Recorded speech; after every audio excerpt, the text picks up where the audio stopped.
ದೀಪಾವಳಿ ಹಬ್ಬಕ್ಕೆ ದೀಪಗಳನ್ನು ಕೊಡಬೇಕು, ಪ್ಲಸ್ ಒಂದು ಅವ್ರಿಗೆ ಸ್ವೀಟ್ ಬಾಕ್ಸ್ ಕೊಡಬೇಕು, ವಿತ್ ಅದ್ರ ಜೊತೆಗೆ ಅವ್ರ ಮನೇಲಿ ಮಕ್ಳುಗಳು ಗ್ರೀನರಿ ಪಟಾಕಿ ಹೊಡಿಬೇಕು ಅಂತ ಒಂದು ಪಟಾಕಿ ಬಾಕ್ಸ್ನ ಕೊಡಬೇಕು ಅನ್ನೋ ಪ್ಲಾನಿಂಗ್ ಇಟ್ಕೊಂಡಿದ್ದೀನಿ ಸರ್.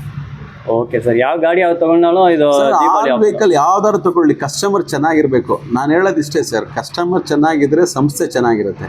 ಕಸ್ಟಮರ್ ಚೆನ್ನಾಗಿಲ್ಲ ಅಂದರೆ ಸಂಸ್ಥೆನೂ ಚೆನ್ನಾಗಿರಲ್ಲ, ನಾವು ಚೆನ್ನಾಗಿರಲ್ಲ. ಎಲ್ಲ ಚೈನ್ ಲಿಂಕ್ ಮೇಲೆ ನಡೆಯುವಂಥದ್ದು ಇದು. ಎಕ್ಸ್ಪೆಷಲಿ ನಾನು ರೈತಾಪಿ ವರ್ಗದಿಂದ, ಒಂದು ರೈತಾಪಿ ಕುಟುಂಬದಲ್ಲಿ ಎಲ್ಲರೂ ಏನಿವತ್ತು ನಿರುದ್ಯೋಗಿಗಳಿದ್ದಾರೆ, ಆ ಒಂದು ಕಾನ್ಸೆಪ್ಟ್ ಇಟ್ಕೊಂಡು ದುಡಿಯೋನಿಗೆ, ಹಸಿವಿರೋನಿಗೆ ಒಂದು ಉದ್ಯೋಗ ಸೃಷ್ಟಿಯಾಗಲಿ ಅಂತ ನನ್ನ ಸಂಸ್ಥೆ ಒಂದು ಪ್ರಾಮಾಣಿಕವಾಗಿ ನನ್ನ ಒಂದು ಪ್ರಯತ್ನದಲ್ಲಿ ನಾನು ಮಾಡ್ತಾಯಿದ್ದೀನಿ. ಖಂಡಿತವಾಗಿಯೂ ನಾನು ಎಷ್ಟೋ ಜನ ಈಗ ಕಸ್ಟಮರ್ಸ್ ನಿಮ್ಮ ಜೊತೆ ಮಾತಾಡಿದ್ರು, ಖುಷಿಯಾದರು, ಒಳ್ಳೆ ಗಾಡಿ ಕೊಡ್ತಾಯಿದ್ದೀರ ಅಂದರು. ನಾನು 99% ಟ್ರೈ ಮಾಡ್ತೀನಿ ಸರ್. 1% ವೇರ್ ಆ್ಯಂಡ್ ಟೇರ್ ಆಗುತ್ತೆ. ಯಾಕೆಂದರೆ ಸೆಕೆಂಡ್ ಹ್ಯಾಂಡ್ಲಿ ಇಲ್ಲಿಂದ ಹೋಯ್ತಾನೆ ನೀವು ಆಯಿಲ್ ಕೂಲೆಂಟ್ ಚೆಕ್ ಮಾಡಲಿಲ್ಲ ಅಂತಂದರೆ ಒಂದು ವಾರ ಅವರು ಚೆಕ್ ಮಾಡ್ಕೋಬೇಕಾಗಿರುತ್ತೆ. ಡ್ರೈವರ್ ಅಂದಾಗ oil, gear box oil, housing oil, ಆಮೇಲೆ ಕೂಲೆಂಟು, ಇದೆಲ್ಲ ಚೆಕ್ ಮಾಡಲೇಬೇಕಾಗುತ್ತೆ ಕಾಮನ್ ನೀಡ್ಸ್ ಆಗಿ.